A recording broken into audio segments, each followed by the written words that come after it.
사무엘하 17장 1절부터 23절 한 절씩 교독합니다. 아히도벨이 또 압살롬에게 이르되 이제 내가 사람 12,000명을 택하게 하소서. 오늘 밤에 내가 일어나서 다음 세기를 추적하여 그가 분하고 힘이 빠졌을 때에 기습하여 그를 무섭게 하며 그와 함께 있는 모든 백성이 도망하니 내가 다윗 왕만 쳐 죽이고 모든 백성이 당신께 돌아오게 하리니 모든 사람이 돌아오기는 왕이 찾는 이 사람에게 달렸습니다. 그리하면 모든 백성이 평안하리이다 하니 압살롬과 이스라엘 장로들이 다 그 말을 그에게 여겼더라. 압살롬이 이르되 아랫 사람 후세도 부르라. 우리가 이제 그의 말도 듣자 하니라. 후세가 압살롬에게 이르매 압살롬이 그에게 말하여 이르되 아히도벨이 이러이러하게 말하니 우리가 그 말대로 행하라. 그렇지 아니하거든 너는 말하라 하니 후세가 압살롬에게 이르되 이번에는 아히도벨이 베푼 계략이 좋지 아니하니이다 하고 또 후세가 말하되 왕도 아시거니와 왕의 아버지와 그의 추종자들은 용사라. 그들은 뜰에 있는 곰이 새끼를 빼앗긴 것 같이 격분하였고 왕의 부시는 전쟁에 익숙한 사람인즉 백성과 함께 자지 아니하고 지금 그가 어느 굴에나 어느 곳에 숨어 있으리니 홍두리 중에 몇이 먼저 엎드려지면 그 소문을 듣는 자가 말하기를 압살롬을 따르는 자 가운데에서 패함을 당하였다 할지라.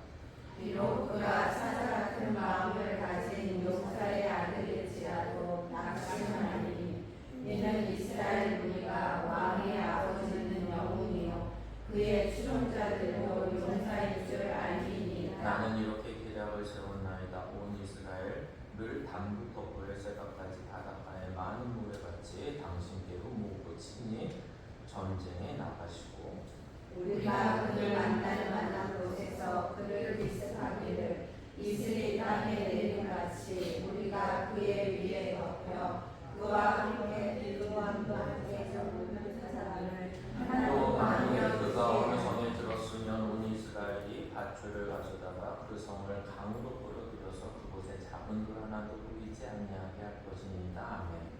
압살롬과 온 이스라엘 사람들이 이르되 아랫사람 후세의 계략은 아히도벨의 계략보다 낫다 하니 이는 여호와께서 압살롬에게 화를 내리려 하사 아히도벨의 좋은 계략을 물리치라고 명령하셨으니라. 이에 후세가 사도가 아비아달 부제사장에게 이르되 아히도벨이 압살롬과 이스라엘 장로들에게 이러이러하게 계략을 세웠고 나도 이러이러하게 계략을 세웠으니 이제 너희는 빨리 사람을 보내 다윗에게 전하기를 오늘 밤에 광야 나부터에서 자지 말고 아무쪼록 건너가서 하라. 혹시 왕과 그를 따르는 모든 백성이 몰살할까 하노라 하니라. 그때 요나단과 아히마아스가 사람이 볼까 두려워하여 감히 성에 들어가지 못하고 에누로겔가에 머물고 어떤 여종은 그들에게 나와서 말하고 그들은 가서 다윗 왕에게 알리더니 한 청년이 그들을 보고 압살롬에게 알리시라. 그 두 사람이 빨리 달려서 바울이 어떤 사람의 집으로 들어가서 그의 뜰에 있는 우물 속에 내려가니 그 집 여인이 덮을 것을 가져다가 몸을 아귀를 덮고 찌은 곡식을 그 위에 널매 전혀 알지 못하더라. 압살롬의 종들이 그 집에 와서 여인에게 묻되 아히마아스와 요나단이 어디 있느냐 하니 여인이 그들에게 이르되 그들이 시내를 건너가더라 하니 그들이 찾아도 만나지 못하고 예루살렘으로 돌아가니라. 그들이 간요에 두 사람이 우물에서 올라와서 다윗 왕에게 가서 다윗 왕에게 말하여 이르되 당신들은 일어나 빨리 물을 건너가소서. 아히도벨이 당신들을 해하려고 이러이러하게 계략을 세웠나이다. 다윗이 일어나 모든 백성과 함께 요단을 건넜을 새벽까지 한 사람도 요단을 건너지 못한 자가 없었더라. 같이 읽습니다. 아히도벨이 자기 계략이 심해질 영향을 보고 나리의 안전을 지우고 일어나 고향으로 돌아가 자기 집에 이르러 집을 정리하고 스스로 몸에 주매 그의 조상의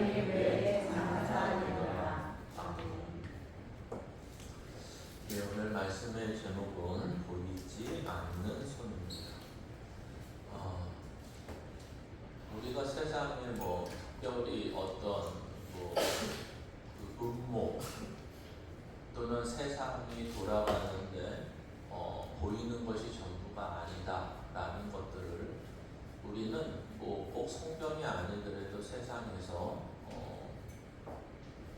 어렵지 않게 듣게 됩니다. 그러나 이제 성경은 무슨 음모나 뭐 정치적 세력 또는 뭐 돈의 위력 이런의 어둠의 내용을 얘기하는 것이 아니라 실제 보이지 않는 손이 있는데 그 보이지 않는 손은 바로 하나님의 손이다라는 것입니다. 그리고 그 하나님의 손은 어떠한 역할, 어떠한 성격을 가지고 있느냐라고 했을 때 역사를 돌보시는 하나님 또는 역사를 주관하시는 하나님이다 이렇게 이야기하는 것입니다. 그러면 우리는 여기에서 의아하게 생각하는 것들이 여러 가지가 이제 나올 것입니다.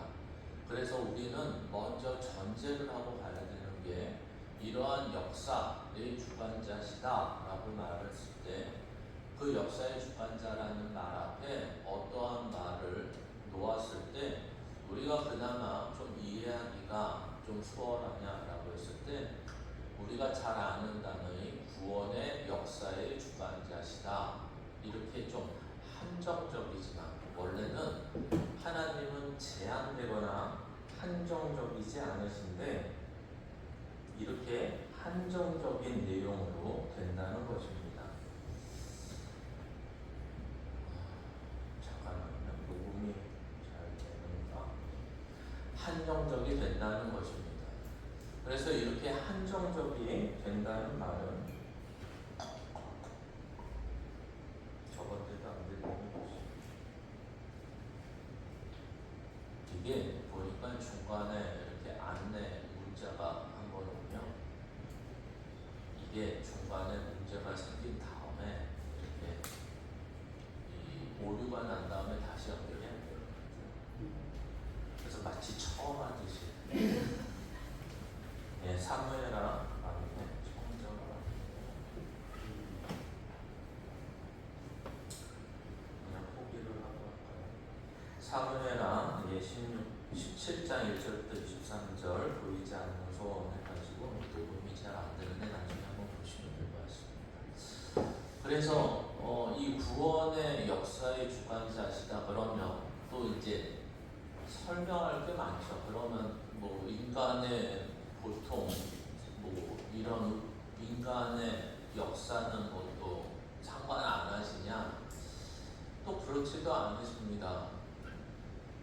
왜냐하면 구원의 역사라는 이렇게 한정적인 말은 했지만 결국 이 구원의 역사는 우리가 이제 가장 많이 들은 이야기 중에 역사가 영어로 뭡니까? 라고 말하면 히스토리입니다. 그러면 히스라는 영어의 3인칭 이런 단어와 스토리라는 이야기라는 단어가 합쳐졌는데 그래서 역사는 그의 이야기입니다 라고 했을 때 그럼 그는 누굽니까? 했을 때 우리 측면에서 보면 뭐 예수 그리스도십니다. 그래서 역사라는 건 예수 그리스도의 이야기를 역사라고 합니다. 이렇게 말은 하지만 그거는 굉장히 이제 단편적인 얘기고 그 안에 들어있는 의미로서는 그의 역사라는 것은 바로 이 구원의 역사고 그 구원의 역사는 세상의 정치, 경제, 군사 뭐 여러 가지 나라의 흥망성쇠 뭐 여러 가지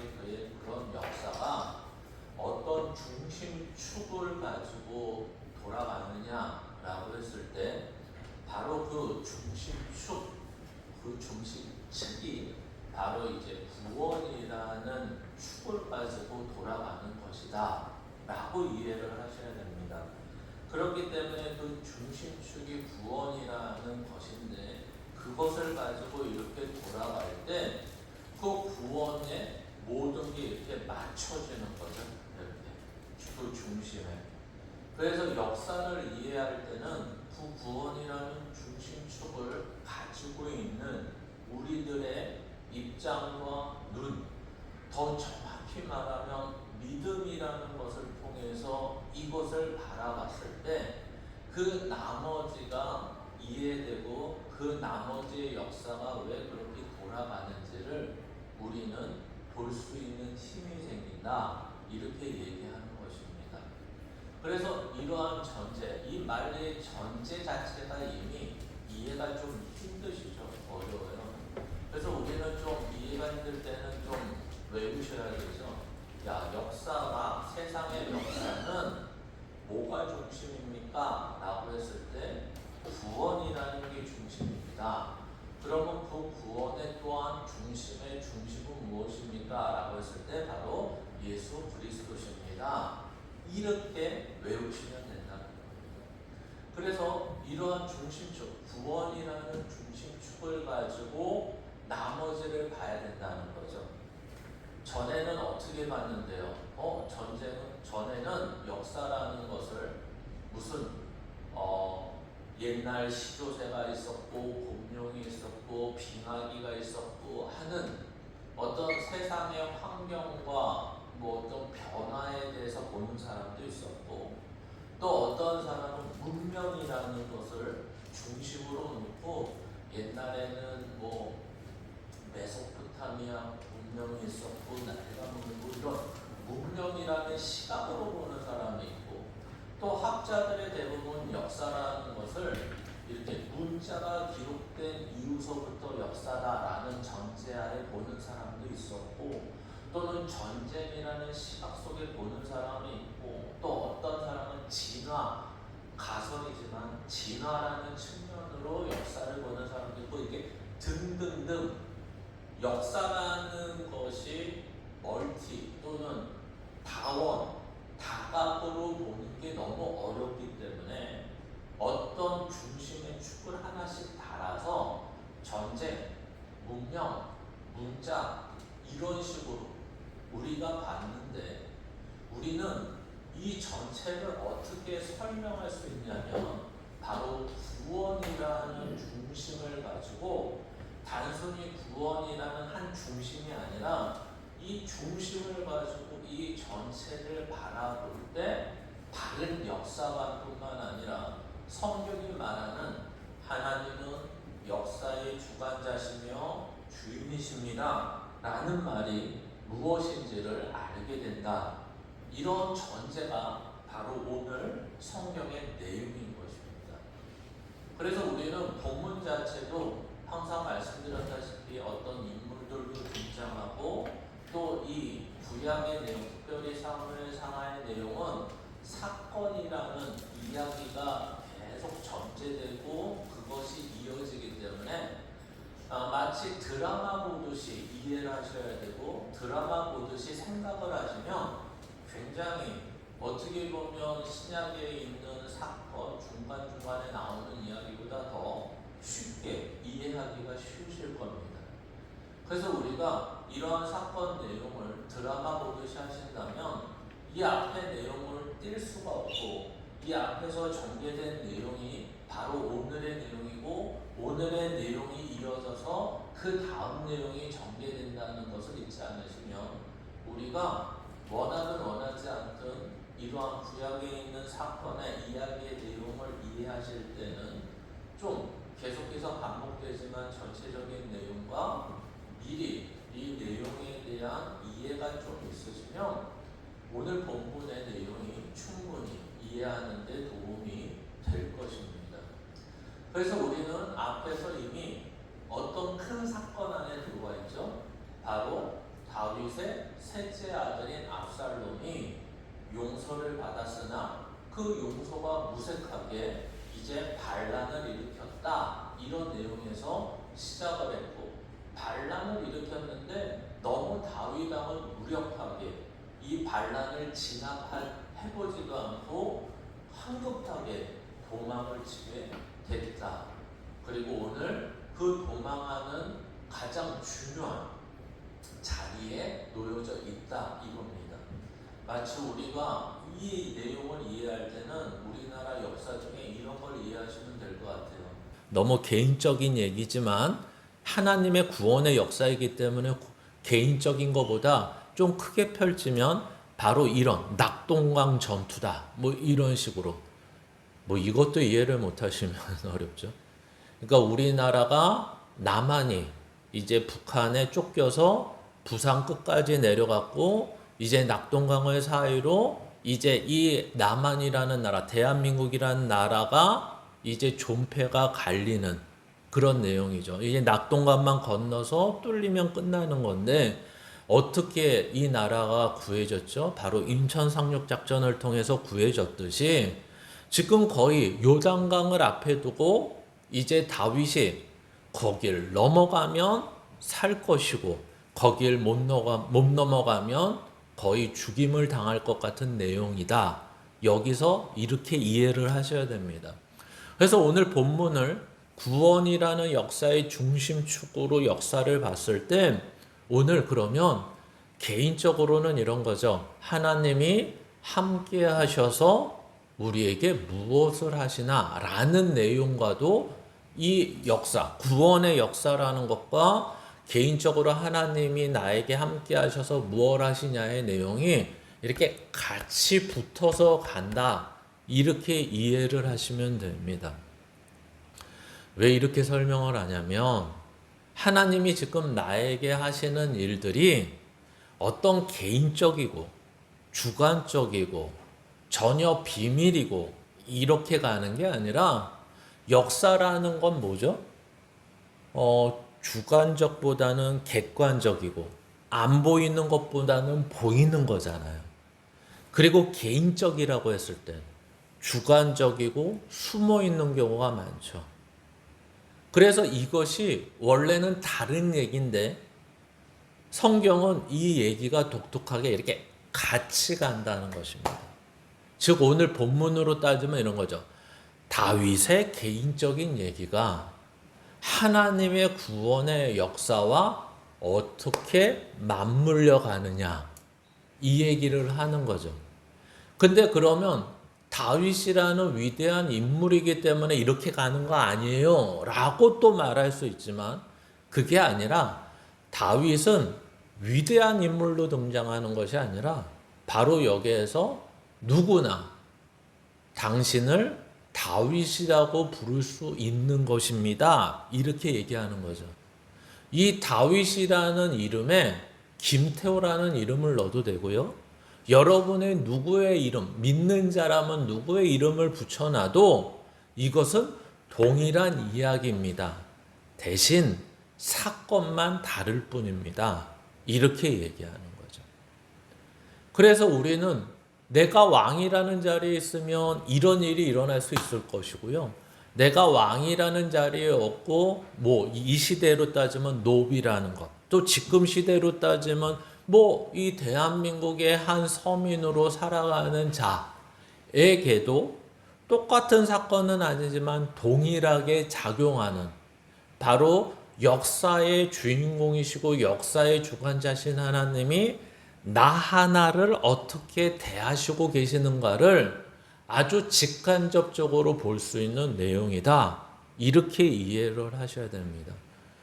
그래서 아주 쉽게 얘기하면 이 지금 다윗의 이야기는 항상 모든 인물이 그렇지만 나의 이야기다.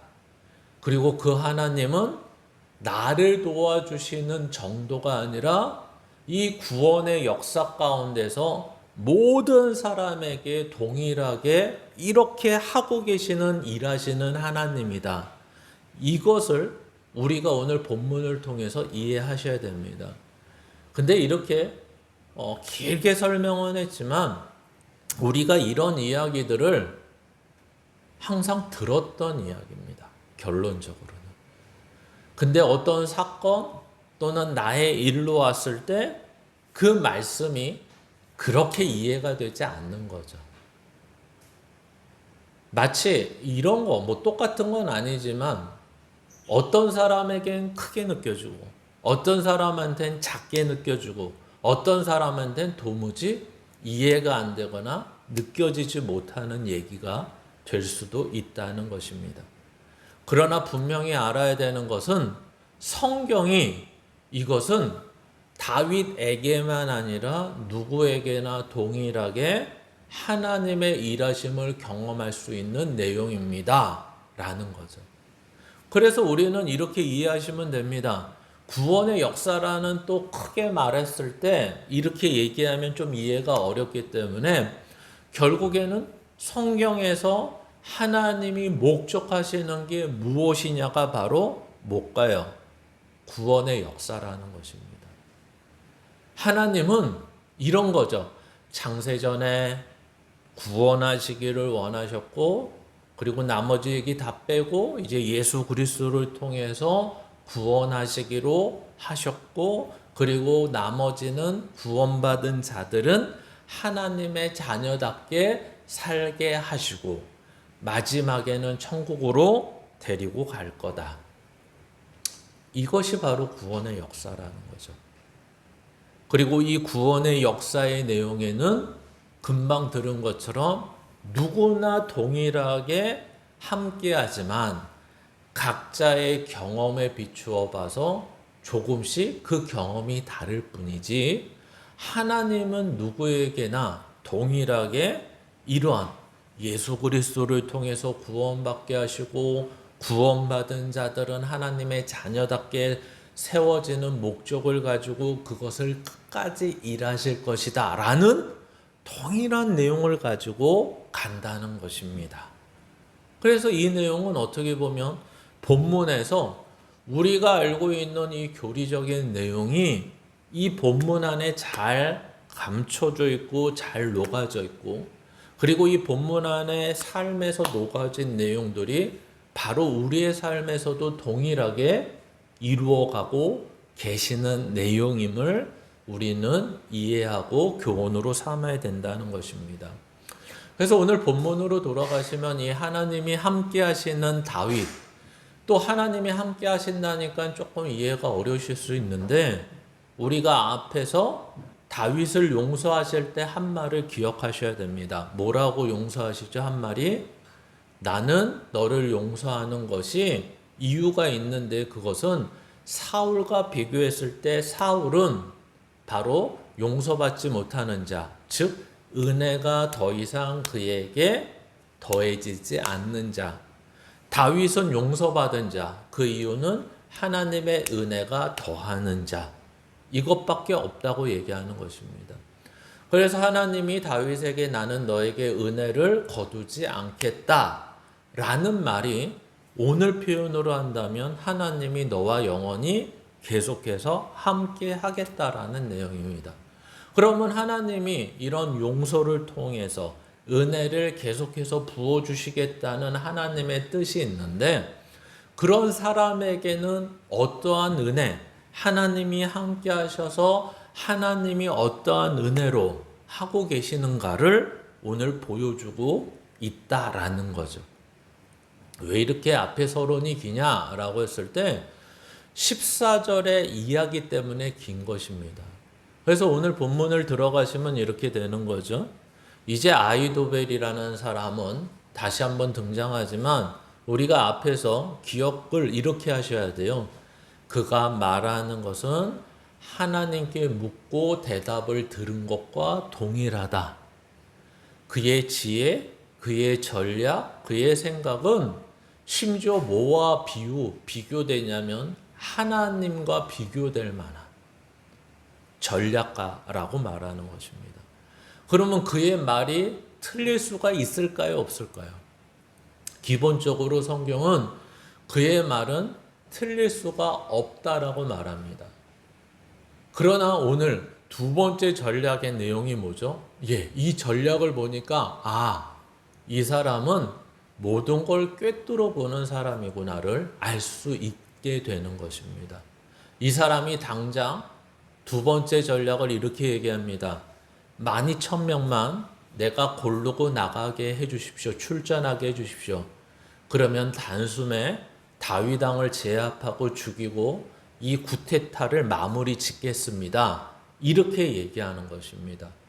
그러니까 아이도벨의 전략은 이런 거죠. 지금 빨리 마무리하지 못하고 시간을 끌면은 이거는 결론이 어떻게 될지 모릅니다. 쉽게 얘기하면 압살롬 당신에게 불리하게 됩니다. 이렇게 얘기하는 것입니다. 그래서 이거는 만약에 정치를 알고 또 또 이러한 상황을 아는 사람이라면 100% 공감할 수 있는 내용인 거죠. 왜요? 우리가 앞에서 다윗의 상황을 우리는 압살롬은 모르겠지만 우리는 다 압니다. 그는 신발도 없고 머리도 풀어 헤치고 등등해. 그리고 먹을 것도 제대로 없어서 시바가 먹을 것을 갖다 줘서 먹게 되고 또 나중에도 누가 먹을 것을 갖다 줘서 겨우 끼니를 이어서 도망만 하는데 바쁜 와중에 있는 것을 우리는 이미 압니다. 그러니까 지금 전략적으로 아히도벨의 이야기는 100% 공감할 수 있고 맞는 얘기입니다.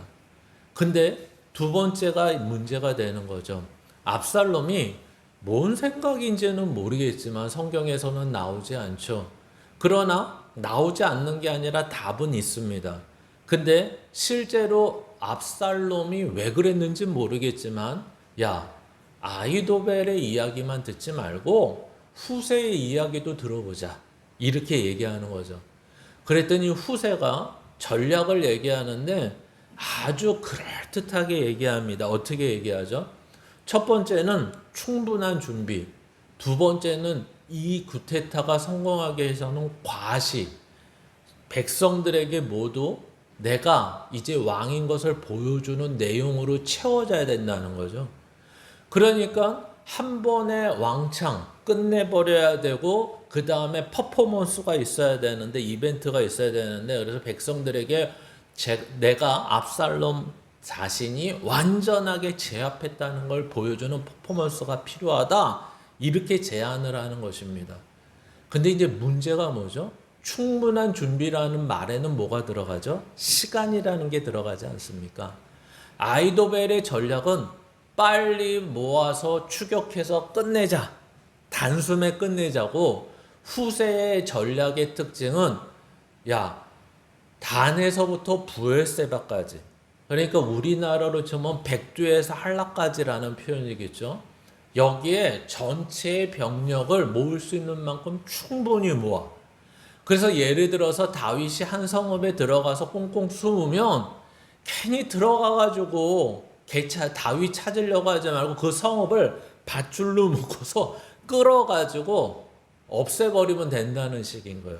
그러니까 이 과장된 비유법이 어마어마하죠.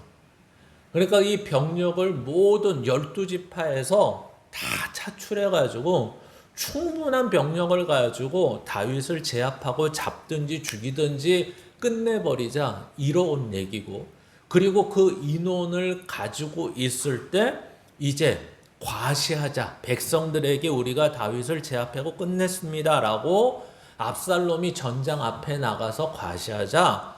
이렇게 계략을 꾸몄더니 압살롬도 굉장히 지략가잖아요.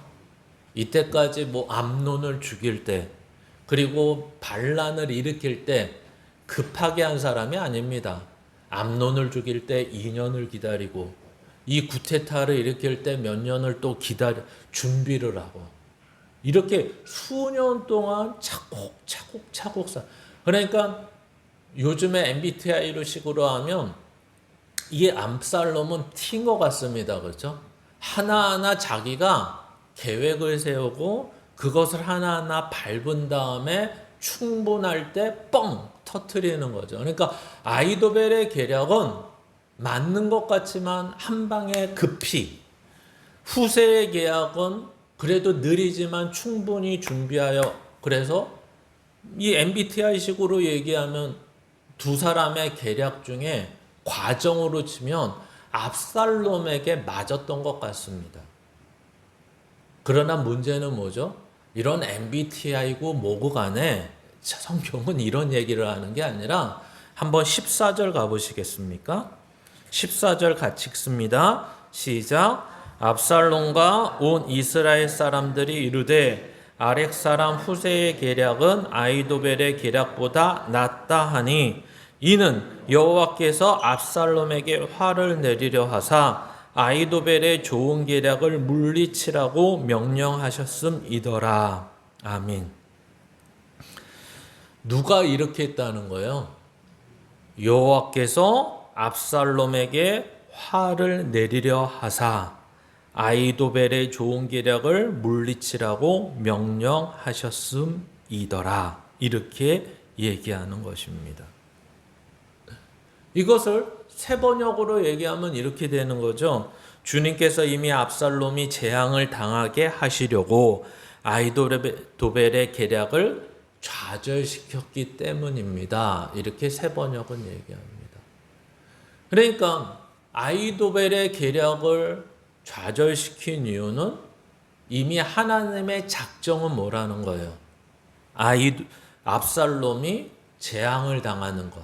이 반란을 이제 성공으로 이끌지 못하고 실패하게 만드시는 게 하나님의 작정이었다. 이렇게 얘기합니다. 근데 여기서 이제 하나 더 여기까지만 이렇게 얘기를 해버리면 우리가 질문할 게 너무 많아요. 지금 한 나라의 역사 가운데 하나님이 개입하셔서 지금 하시는 일이잖아요.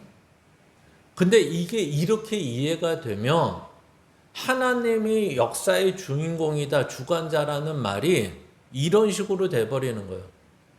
독립이 어떻게 됐습니까? 대한민국이.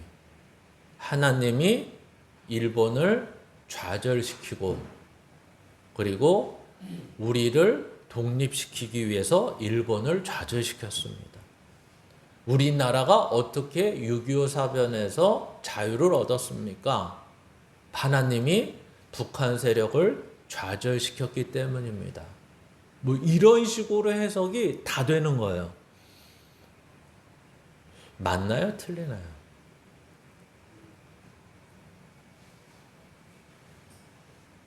그러면 이게 이런 역사뿐만 아니라 개인의 일에도 하나님이 나와 함께 하셔요. 그러면 지금 결국에 이 얘기는 뭐냐면 하나님이 압살롬에게 재앙을 내리시기 위해서 아이도벨의 계략을 좌절시켰습니다. 이렇게 얘기하잖아요. 그러면 이 얘기는 한마디로 누굴 위해서 이렇게 했다는 거예요? 다윗을 위해서.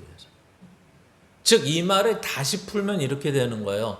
하나님이 다윗을 살리시고 그의 왕권을 무너뜨리지 않기 위해서 압살롬에게 재앙을 내리시고 아이도벨의 계략을 좌절시키셨습니다. 이렇게 얘기하는 거예요. 그러면 왜 다윗을 살리시려고 이렇게까지 하시는 거예요? 이것만 질문이 돼야 되는 거예요.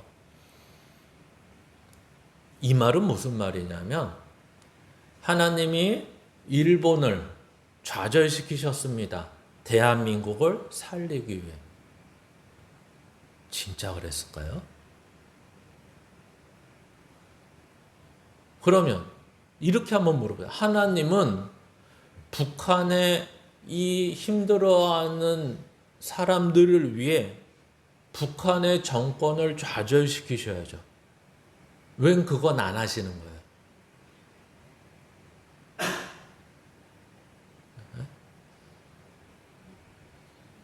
뭐 이유가 있으셔서 우리가 알지 못하는?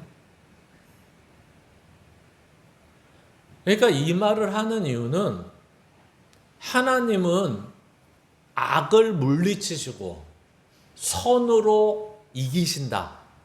이런 식으로 가시면 안 된다는 거예요. 이게 참 어렵죠.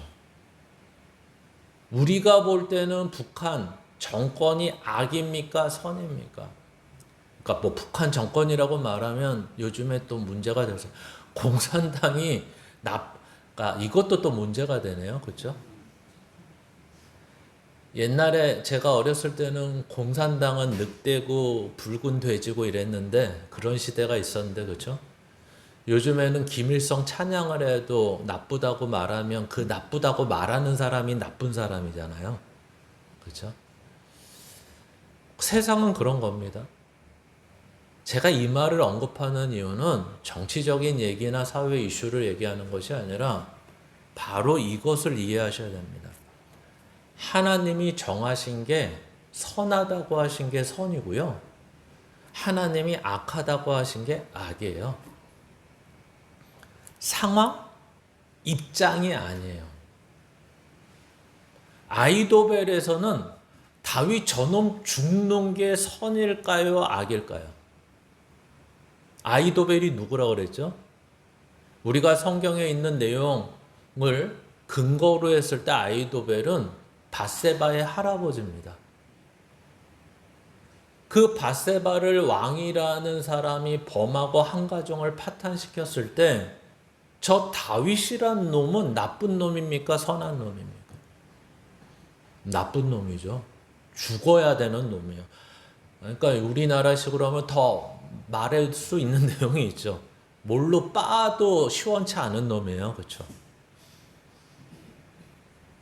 그러면 아이도벨이 한 것이 나쁜 겁니까? 여기서 말하는 건 아이도벨의 입장에서 아닐 거예요.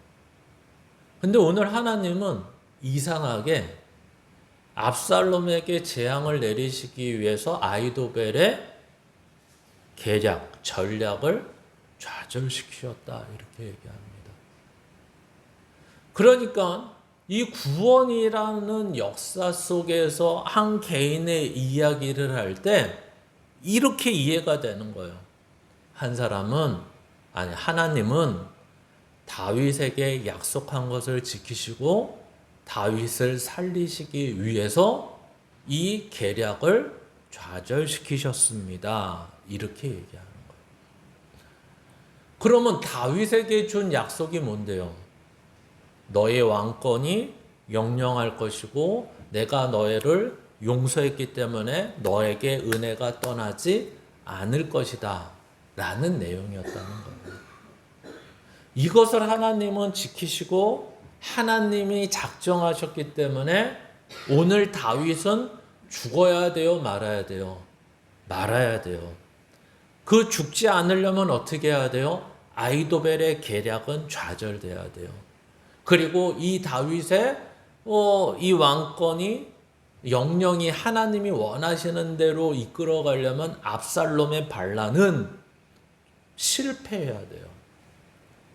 그래서 하나님은 지금 다윗은 도망갔지만 이 모든 것을 하나님의 작정대로 이끄시기 위해서는 먼저 해야 되는 게 이 압살롬과 아이도벨의 내용을 좌절시키고 실패시켜야지 그 다음 내용, 하나님이 작정하시고 뜻하신 게 이루어질 수 있다는 거죠. 근데 여기서 또 하나 생각하셔야 되는 건 나중에 더 설명을 드리겠지만 그럼 아이도벨과 이 압살롬의 계략과 압살롬의 반란과 아이도벨의 계략이 좌절되고 실패돼야지만 하나님의 일이 이루어지느냐라고 했을 때 꼭 그런 것은 아니에요. 이게 어렵죠.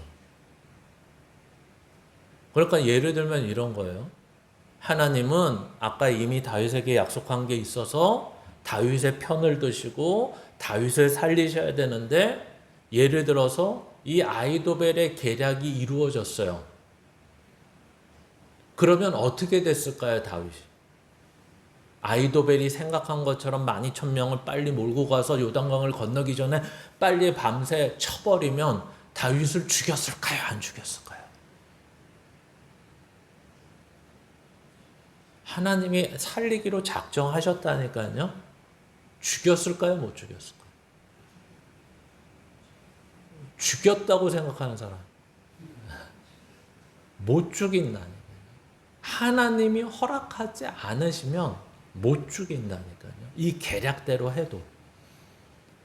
이 이야기를 하는 이유는 하나님이 후세라는 사람을 통해서 이렇게 일을 하셨기 때문에 그러면 후세가 없었으면 이 일이 진행되고 다윗은 죽었을까요? 라는 질문하고 똑같은 거예요. 후세는 하나님의 쓰임을 받았을 뿐이죠. 여기서 중요한 건 하나님의 일은 하나님 한 분만으로 충분하다는 거예요. 근데 하나님은 후세라는 저 사람을 쓰셔서 이 일을 하시기도 한다는 것 뿐이에요. 이게 다죠. 그래서 후세는 하나님의 쓰임을 받았다는 정도. 야, 나는 아무것도 아닌데 하나님은 나를 통해서 하나님의 일을 하셨어. 그게 끝이에요. 그게 전부예요. 이 말은 무슨 말이냐면 하나님은 마치 인간의 도움이 없으면, 인간과 함께하지 않으면, 인간이 이렇게 접속돼서 함께하지 않으면 아무것도 못하시는 분처럼 이해하셔도 안 된다고 말하는 거예요.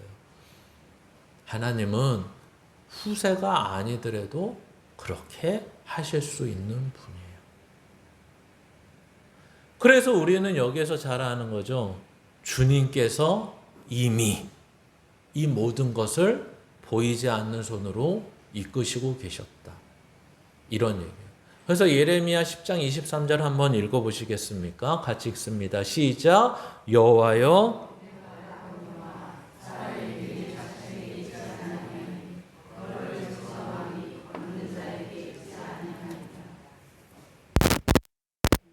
사람의 길이 자신에게 있지 아니하니 걸음을 지도함이 걷는 자에게 있지 아니하니이다. 그러니까 이 얘기는 사람이 잠언서 16장에 있는 것도 똑같은 얘기지만 사람이 아무리 계획했지라도 그것을 결정하시는 분은 누구세요? 하나님이시죠. 이게 바로 후세의 쓰임이라는 것입니다. 그러나 후세가 쓰임을 받고 안 받고와 상관없이 하나님은 하나님의 일을 하신다는 것입니다. 그래서 오늘 본문 15절부터 두 번째 이야기로 가면 23절의 이야기는 이렇게 되죠. 이제는 후세 얘기가 먼저 나옵니다.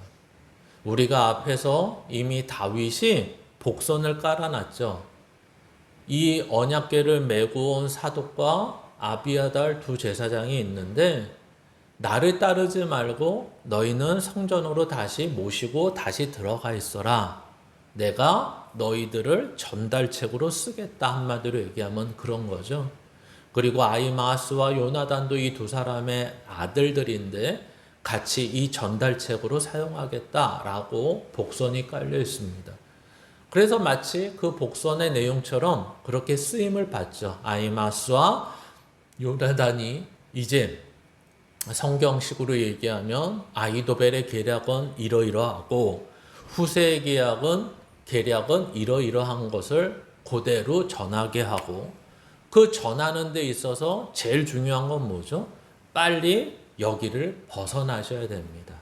그러니까 여기를 벗어나셔야 되는 이유는 뭐 후세의 계략이 됐든 아히도벨의 계략이 됐든 어떤 거죠? 지금 이것을 넘어가지 않는 한 위험하기 때문에 빨리 이것을 밤새 건너기를 권면하고 있는 내용입니다.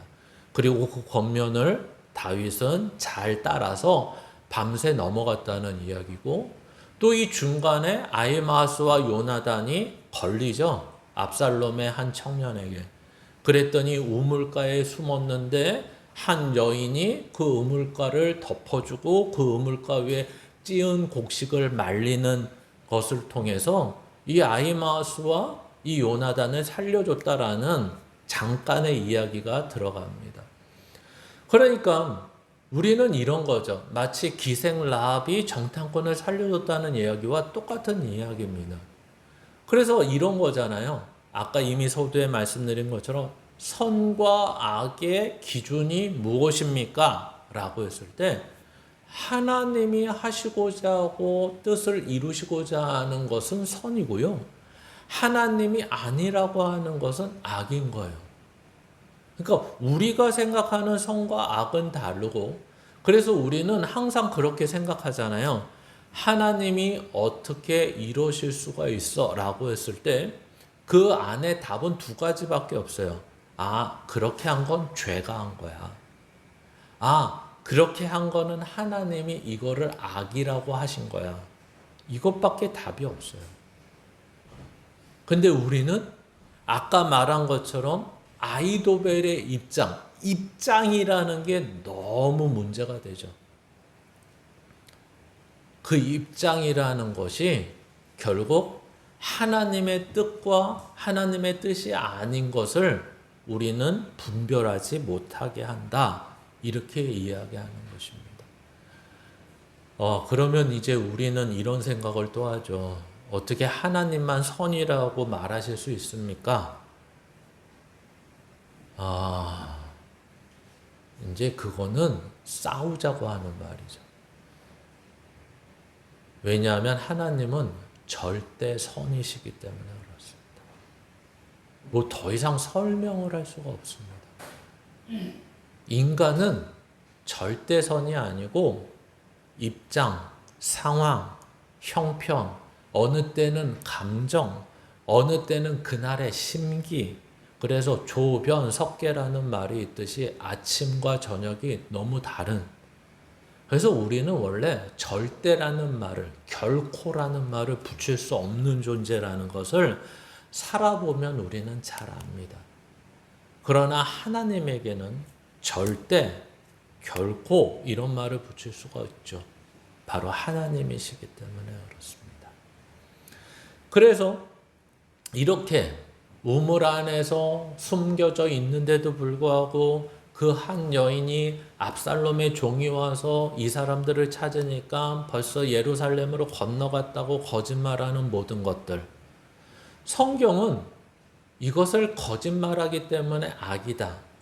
또는 우리나라식으로 얘기하면 하얀 거짓말이라서 괜찮다. 이렇게 얘기하지 않고요. 이것이 하나님의 뜻이었기 때문에 선이라고 이야기한다. 이렇게 생각하셔야 됩니다. 그러니까 지금의 모든 이야기들은 가장 밑바닥에 깔고 가는 게 뭐냐면 믿음이라는 것입니다. 즉 하나님에 대해서 어떤 생각, 어떤 정보, 어떤 지식, 어떤 분 이것을 알고 있냐에 따라서 이 내용이 이해가 되는 거죠. 만약에 이러한 분명한 기준과 내용이 없고 믿음이 없으면 이 내용은 질문거리가 너무나 많은 것입니다. 그래서 그 질문거리에 이 믿음이라는 전제, 하나님이라는 분의 기본적인 내용을 가지고 설명을 했을 때만 그나마 우리의 이해력과 사고력에서 조금 이해가 되고 이것을 믿음으로 받아들여져야 된다는 것이 우리의 책임이 된다는 것입니다. 그래서 밤새 요단강을 건너가고 끝에 한 줄이 참 의미심장한 이야기가 나오는 거죠. 바로 아이도벨이 나귀의 안장을 싣고 그것을 타고 고향집으로 돌아가서 목매어 죽었고 그 사람들은 장사를 지내줬더라 라는 것으로 끝나는 것입니다. 왜 그럴까요? 이 내용이 왜 나올까요? 겉으로 보면 이런 내용이죠. 아이도벨은 워낙 전략가고 워낙 똑똑한 사람이니까 지금 후세의 전략, 계략이 이제 압살롬이 받아들여졌을 때 이미 안 거죠. 이 게임은 끝났다. 다윗의 승리다. 그리고 다윗이 돌아오면 날 가만히 안 둘 거야. 그렇죠? 앞에 첫 번째 전략이 뭐였는데요? 다윗의 후궁들을 압살롬이 욕보이는 내용이었습니다. 그러니까 그 내용 하나만으로도 어떻게 되죠? 다윗이 다시 정권을 잡으면 자기는 죽는 게 100% 확실하다는 것입니다. 그런데 성경은 그런 환경적, 상황적, 그 다음에 이야기의 흐름 속에서 그런 걸 파악한 아이도벨 이런 얘기를 하려고 하는 것이 아니라 복수하려고 하는 사람, 다른 사람에게 자기의 원한을 풀으려고 했던 것의 마지막을 봐라. 허망하지 않느냐. 그에게는 죽음밖에 있지 않지 않느냐. 이걸 보라는 거죠. 용서라는 것과 복수라는 것을 이렇게 대조를 시키면서 너는 복수라는 것을 한 사람의 모습과 용서라고 하는 것을 한 사람의 삶의 모습이 뭔가 차이가 있는지를 바라는 거죠. 근데 죽지만 않으면 우리는 아히도벨이 어떤 것 같습니까? 다윗의 처지보다 낫죠. 아니, 용서라는 걸 통해서 결국 지금의 모습은 뭐밖에 없어요? 도망자, 고통받는 자, 다른 사람들로부터 저주의 말을 듣는 자, 언제 죽을지 모르는 사람. 근데 이 사람에게, 다윗이라는 사람에게 하나 딱 있는데 그것은 하나님의 은혜가 너에게 떠나지 않을 것이다 라는 것 하나. 우리식으로 말해볼까요? 보이지 않는 하나님이 약속한 것 하나. 나는 내 귀로 듣지도 못한 약속 하나. 이렇게 되는 것입니다. 그리고 너무 똑똑하고 정세를 잘 살피고 권력도 있고 힘이 있는 자의 모습 하나. 자기밖에 없는 자의 모습 하나. 하나님과 상관없는 자의 모습 하나. 이 차이. 성경은 승승장구하는 다윗의 모습과 그 밑에서 절절 매는 아히도벨의 모습을 보여주는 게 아니라 도망하며 언제 죽을지 모르는 다윗의 모습, 지금 정권 앞에서 힘이 있는 자의 모습을 보여주는 거죠. 근데 반복하지만 차이는 뭐라고요? 하나님의 은혜가 있는 자, 복수라는 것을 갚고 끝내고자 하는 자, 하나님의 은혜가 없는 자. 이 비교밖에 성경은 보여주지 않는다는 것입니다. 이게 우리에게는 제일 힘든 거죠. 왜? 우리는 어떤 어려움과 힘듦이 있을 때 이렇게 기도를 하지 않아요. 어떻게? 하나님, 이 어려움과 고통 속에서도 하나님이 제발 나를 떠나지 말아주세요.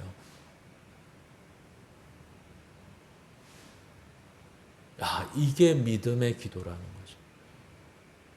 우리는 이렇게 기도하지 않아요. 어려움과 고통에서 하나님 뭐 하시고 계세요? 하나님 이거를 왜 해결해 주지 않고 계세요? 이렇게 기도하죠. 그리고 나중엔 기도를 안 하죠. 아무것도 안 도와주시는 것 같으면. 근데 오늘 성경은 그게 아니라 다윗이 이렇게 하는 거예요. 하나님, 제가 죄인인데 언제 죽어도 되고 이 고통은 내 죄 때문에 받는 건데 하나님, 하나님의 은혜만 떠나지 말아주세요. 이 내용이에요.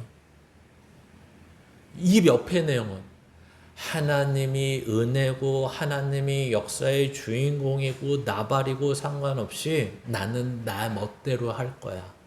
이거예요. 그래야지 권력을 가질 수 있고 그래야지 복수할 수 있고 그래야지 힘을 가질 수 있고 그래야지 내가 내 자신을 살아갈 수 있어. 이렇게 말하는 사람들입니다. 그래서 아히도벨은 이거의 대조로서 이렇게 등장하는 것입니다.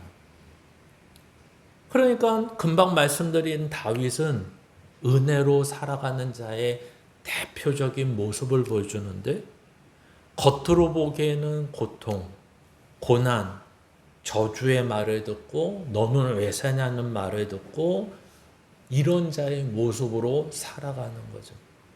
그래서 오늘 본문의 이해를 보시면 이렇게밖에 말할 수 없는 거죠. 이것도 이해가 되실는지 모르겠습니다. 하나님이 다윗의 편을 드시고 계시다. 그렇죠? 오늘 14절의 이야기만 본다면 지금 압살롬을 실패하게 하고 아히도벨의 계략을 좌절시키게 하는 것은 아까 이미 설명드렸지만 무엇을 하기 위해서입니까? 다윗을 살리기 위해서입니다.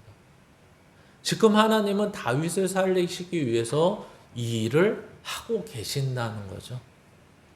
근데 마치 우리는 성경의 이야기를 잘못 이해하면 하나님이 후세를 쓰셔서 후세의 계략을 압살롬이 받게 하고 압살롬이 잘못된 생각을 하게 하셔서 이렇게 했다.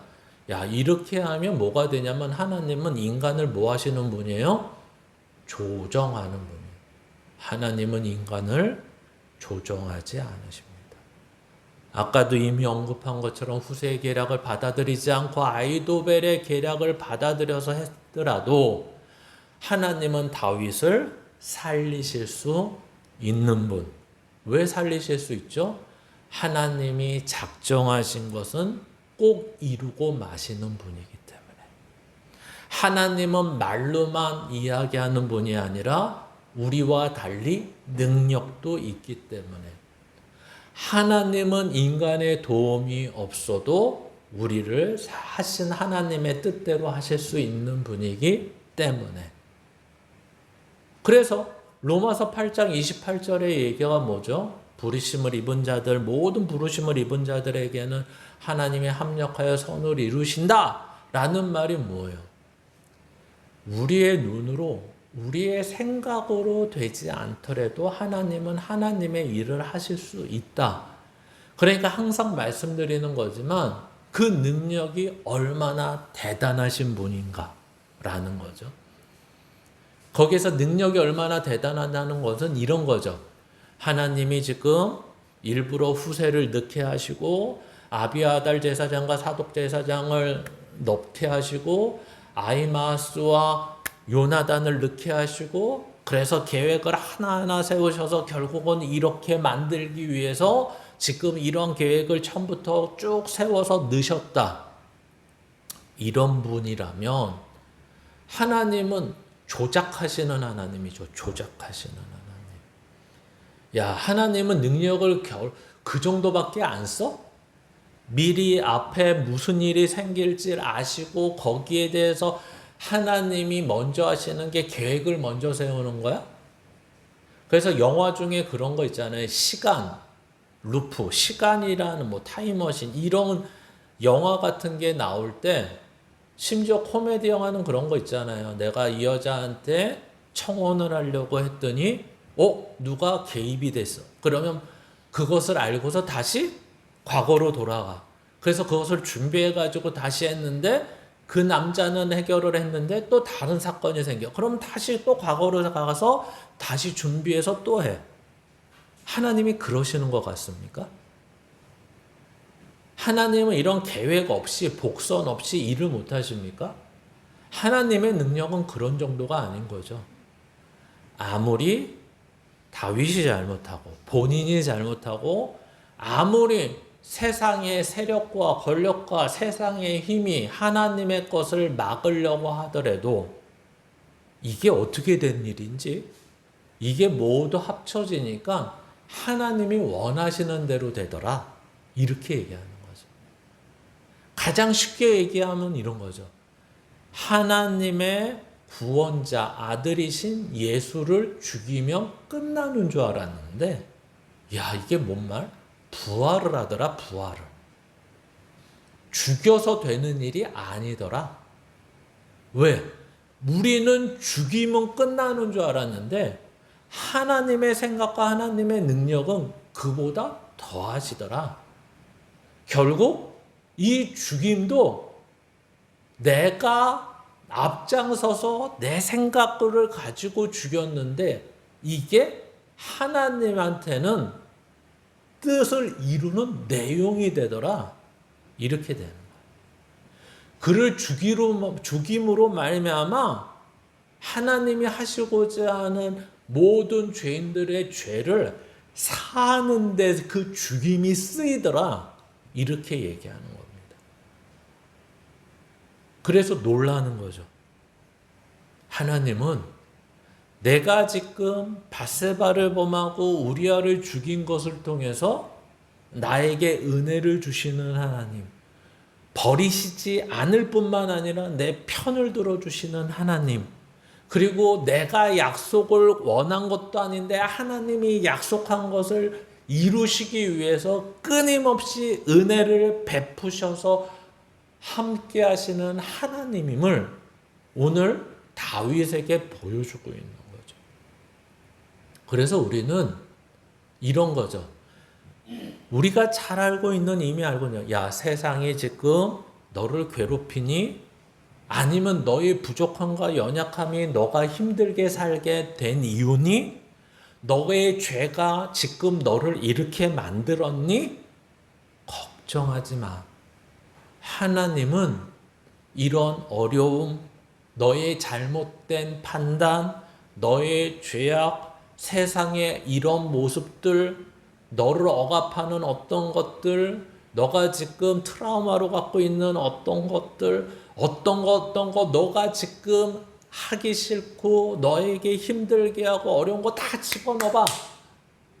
이 모든 것을 뒤집는 하나님이 아니라, 바꿔주시는 하나님이 아니라, 이 모든 것을 가지고 선을 이루시는 하나님임을 오늘 봐. 이렇게 얘기하는 겁니다. 다윗의 너의 죄, 자식을 잘못 가르친 죄, 여러 가지 죄 용서받지, 세상에서는 용서받지 못할 모든 죄가 너를 사로잡고 있지만 하나님의 능력과 하나님의 신실하심은 그것을 넘어설 뿐만 아니라 그것을 통해서 너를 만드셔. 이렇게 얘기하는 거죠.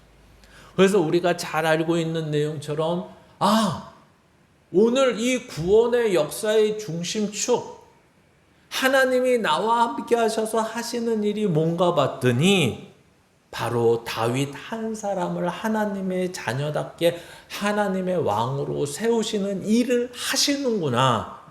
이걸 볼 수 있어야 된다는 것입니다.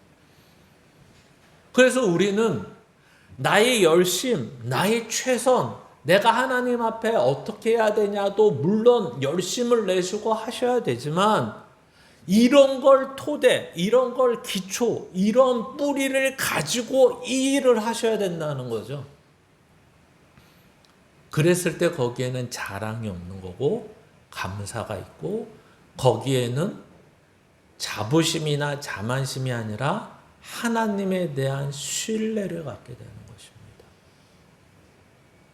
그래서 하나님은 오늘 보니까 하나님의 일을 하시는 데 있어서, 다윗을 살리시는 데 있어서 누구의 손에 의해서도 영향받지 않으시는구나. 심지어 하나님과 같다라고 하는 아히도벨의 계략에도 거기에 영향을 받으시지 않는구나. 이런 시각으로 보셔야 되는 거죠. 하나님이 도와주시면 바꿔주셔가 아니라, 하나님은 인간의 어떤 것에도 영향받지 않으시는구나. 거기에는 더 많은 것이 포함되어 있습니다. 어떤 것? 다윗의 죄에도, 인간의 권력에도, 그 어떤 것에도 하나님은 아무 것에도 영향을 받으시지 않고 하나님이 이루시고자 하는 것을 이루시는 하나님이구나. 그러면 우리에게는 이런 거죠. 야, 너를 하나님의 자녀답게 만들 거야. 거룩하고 흠이 없는 자로 만들 거야. 하나님이 그 말씀을 하셨어요. 그러면 어떻게 되는 거죠? 결론은 이루어지는 거죠. 뭐가 문제가 돼도 내 죄, 내 어려움, 내 환경, 내 조건, 어떤 것도 상관없이. 그러니까 이런 믿음이 있는 자만이 뭘 할 수 있죠? 하나님의 뜻대로 살 수 있죠. 성실하게, 정직하게, 두려워하지 않고. 이게 순서가 이렇게 가는 게 정당한 신앙의 순서입니다. 혹시 순서가 뒤집어졌더라도 이제는 알았으면 이렇게 가는 거죠. 하나님을 믿는 믿음에서 출발을 하는 것입니다. 그래서 오늘도 저와 여러분의 삶에 이 하나님을 믿고 하나님을 아는 삶이 더 풍성해지는 저와 여러분의 삶이 되시기를 주님의 이름으로 축원합니다.